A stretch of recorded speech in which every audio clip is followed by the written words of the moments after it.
Olha, tem esse convite, mas tem também um pedido que eu fiz na quinta-feira, e a senadora Ana Paula Lobato também, de exoneração do Roberto Campos Neto.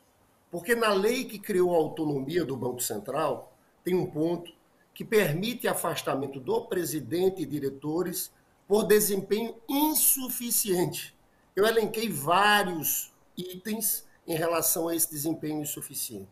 O fato é que é inconcebível nós temos a maior taxa de juros do mundo, taxa Selic de 13,75, quando a inflação despencou para 3,4 no ano, no acumulado de 12 meses. A inflação despencou. A inflação que era 10% sobre Bolsonaro está em 3,4. Como é que se mantém uma taxa de juros como essa? Mais de 8% de juros reais. O segundo país do mundo que mais tem taxa de juros é o México, com 4. Estados Unidos, juros negativos. Europa, juros negativos. Olha, o Campos Neto está travando a economia brasileira. Parece uma política de sabotagem ao Brasil e ao governo do presidente Lula. Veja bem, o Lula foi eleito com um programa que falava de crescimento econômico, de geração de empregos, distribuição de renda. Essa lei da autonomia, o que é que fez? O Lula é eleito presidente da República e ele não tem um Banco Central. Ele não tem controle sobre a política monetária e política cambial. Ele só tem controle sobre a política fiscal, sobre o orçamento. Então é como se tivesse uma política econômica dividida. Metade é do Lula e metade é de um diretor indicado por Jair Messias Bolsonaro, um presidente que até fevereiro desse ano participava de um grupo de WhatsApp chamado Ministro de Bolsonaro. Eu acho que é uma política clara de sabotagem. O governo, a gente pode afastar Campos Neto, basta ter 41 votos no Senado Federal, e isso é possível. Chico. Até porque, deputado, hoje você pega a crítica à taxa de juros, você encontra ela também digamos ali, mais ao centro. O ministro da Agricultura, no lançamento do Plano Safra, critica também a taxa de juros. Você tem o Alckmin, você tem empresários, você tem a Luiza, do Magazine Luiza, você tem um segmento que digamos que não é só a esquerda. Você tem o centro já reclamando. Você está gerando quase uma unanimidade nacional contra essa taxa de juros e ela se mantém. Mas você fala de uma maioria para derrubar o Campos Neto no Senado. Até que ponto essa conta é real? Você acha que dá para chegar a essa resposta, que deveria ser a resposta política necessária para o país?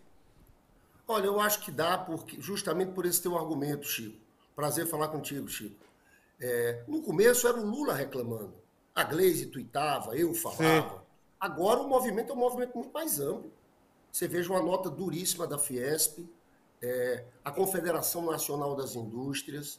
Você veja a Miriam Leitão, que às vezes na economia nós temos divergências, ela tem uma posição mais liberal, ela chamou o Roberto Campos Neto de negacionista. Né? Então, tem um acúmulo aí. A Luiza Trajano fez aquele desabafo no encontro com o varejista, dizendo para o Roberto Campos Neto, na cara dele, as empresas estão quebrando, presidente. As empresas estão quebrando. Então, tem um movimento crescente aí nesse sentido. O Alckmin fez uma fala muito importante na semana passada. Ele disse, é engraçado, ficam falando de ajuste fiscal, da gente cortar 1 bilhão aqui, cortar outro bilhão ali, e numa mudança de taxa de juros como essa, nós estamos falando às vezes de 200 bilhões. Você sabe qual é o custo fiscal, Chico, do pagamento dessa taxa de juros Selic em 13,75? No acumulado dos últimos 12 meses, nós gastamos 720 bilhões no pagamento de juros. Para você ter uma ideia, o orçamento da saúde, todo o orçamento da saúde, nós estamos falando de 180 bilhões. É, na verdade, uma política de transferência de renda para os milionários, para os rentistas. Né? É por isso que tem uma blindagem política tão grande. É que, na verdade, aqui no Brasil tem muita gente ganhando dinheiro com a aplicação de títulos da dívida pública, e é por isso que esse é um tema quase proibido. Eu acho que, por esses motivos, há condições da gente construir uma maioria no Senado Federal. O Senado já está reagindo. Né? Eu falo isso, sabe por quê? Porque o mandato do Campos Neto é até o final de 2024. Ele vai dar trabalho até lá. Porque, veja, digamos que comecem a baixar a taxa de juros em agosto. Mas eu tenho olhado o posicionamento do mercado, tem gente que vai baixar 0,25. Que é o que deve acontecer, né? Tem gente dizendo que vai baixar 0,25 em agosto, 0,25 no final de setembro. Isso é muito pouco, entendeu? Então, eu acho que o Roberto Campos Neto vai continuar com essa política de sabotagem, puxando freio de mão, tentando atrapalhar. Porque o que Bolsonaro quer? O Bolsonaro quer atrapalhar o Lula, a turma do Bolsonaro, dessa oposição, de um setor das elites. Como é que ele atrapalha o Lula? É segurando o crescimento da economia. É isso que pode tirar um pouco da popularidade do Lula. Eu queria chamar a atenção para vocês para essa tese da inflação, que a inflação era 10%, caiu para 3,4%. Se tem uma coisa que a gente está sentindo nas ruas, inclusive, as pessoas estão vendo o impacto da inflação na vida delas. Aqui no Rio de Janeiro, o botijão de gás era R$120, está 80. A gasolina, que chegou a 8, está 5,20, 5,40. Tem gente que fala, o Lula tem muita sorte. Não é sorte. Teve uma decisão política de mexer na política de preços da Petrobras. Isso teve um efeito sobre toda a economia. O diesel era 7, está 5,16. E aí, acaba influenciando tudo, viu, Chico? Você veja, o óleo de cozinha era R$13, está R$4, né?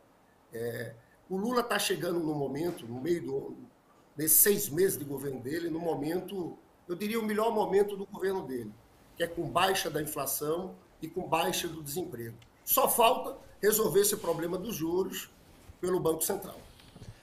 Deputado, Perfeito. Fala, acho que você vai falar mais alguma coisa. Não, só ia falar o meu clássico perfeito. A gente tem inclusive uma figurinha que vocês não sabem, a gente tem uma figurinha no nosso grupo de WhatsApp interno aqui do Chico falando perfeito, que a gente usa bastante. A gente precisa liberar essas figurinhas pro WhatsApp, né? Gente, vai ser um sucesso, que a gente tem de figurinha aqui, vocês não imaginam. Vamos fazer um pacotinho depois para mandar para as pessoas. Mas, deputado, primeiro é um prazer ter o senhor aqui com a gente. Eu queria te perguntar, eu vou ligar um tema ao outro, né? Para tirar o Campos Neto precisa de disposição política. O governo precisa querer, o presidente Lula precisa pessoalmente querer que o Campos Neto saia. E aí esses processos que você, a senadora Ana Paula, tocaram, podem vigorar. Ao mesmo tempo, eu vou trazer uma notícia sobre a sucessão do Lira, que tem a ver também com esse debate sobre o Centrão e a participação dele no governo. Já existe um debate na Câmara dos Deputados sobre quem vai substituir o Lira, lembrando que isso só vai acontecer em fevereiro de 2025, mas isso já é um tema tratado nos bastidores do Congresso. O governo precisa aumentar os números de votos em favor do presidente Lula, em especial na Câmara dos Deputados, e alguns membros do governo, ouvidos por algumas matérias do Estadão, do Globo, nessa semana, dão conta de que o governo está negociando com o Lira a sucessão do Lira para esse próximo mandato. Inclusive o nome do Eumano, né, o líder do União Brasil na Câmara dos Deputados, é o favorito para fazer isso. Como é que o governo vai conseguir... Elmar, desculpa. Elmar. Como é que o governo vai conseguir fazer essas mudanças, como por exemplo, do Campos Neto no Banco Central, ainda negociando essa difícil relação com o Centrão na Câmara dos Deputados, Lindbergh? O William De Luca, prazer falar contigo, viu, meu irmão?